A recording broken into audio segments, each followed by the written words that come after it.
a no spoiler review of the mystery sci-fi thriller Coherence.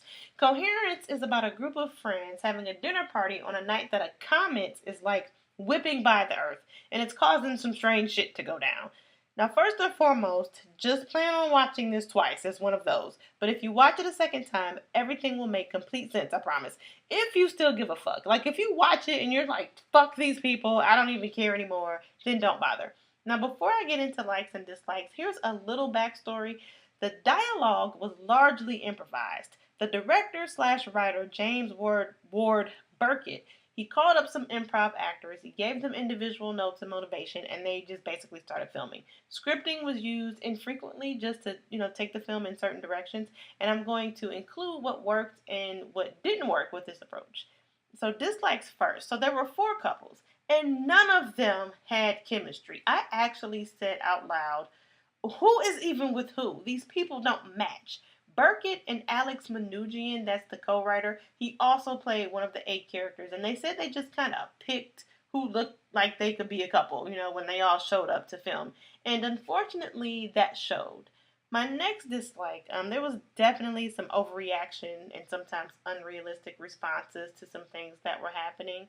And next, there were also a couple of plot conveniences, and I hate those. So my last dislike is if you think long and hard enough, you'll come up with some inconsistencies, maybe even a plot hole. But given the nature of this type of film, without saying too much, that's just to be expected. So likes, I liked the plot. I'm not going to say it's the newest plot or, something I've never seen before, but it's a level of, this psychological mind-bending shit that I think should, be explored even more.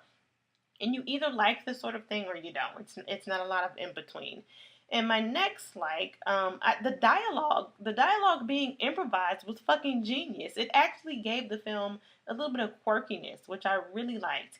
And there were complaints that, people talked over each other, but it didn't interfere with what was being communicated. And it actually contributed to the natural, chaos. And it just really made it a bit more realistic, which I think people just aren't used to. In real life, people stumble over words and they pause to think. And I think the delivery, was often natural and funnier because of this. But there were also a couple of awkward conversations that didn't fit. And now I know why. The acting I thought was okay. I think they did, an acceptable / good job. I think the overall fear and paranoia was effectively communicated.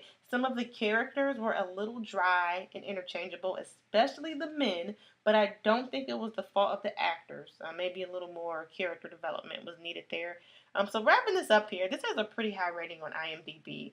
And I have to, really give my opinion on whether or not it's just hyped up. And in my opinion, no, it's not. I really enjoyed it, especially the second time. Ultimately, it's a mindfuck. And some people don't like the ending. The motive is there, though. I think it's a little weak, but it's there if you were paying attention. If not, the second time around, you'll get it. I give this a 7.5, 8 out of 10. It gets points on the improvisation, the creativity, the flow. There was really no crew, barely a script. The plot was crazy and trippy. You got to take all these things into consideration. And the more I thought about it after the fact, the more I liked it. So it's one of those. Follow me on Twitter at MovieBuffChick1. Like and subscribe or hit me up.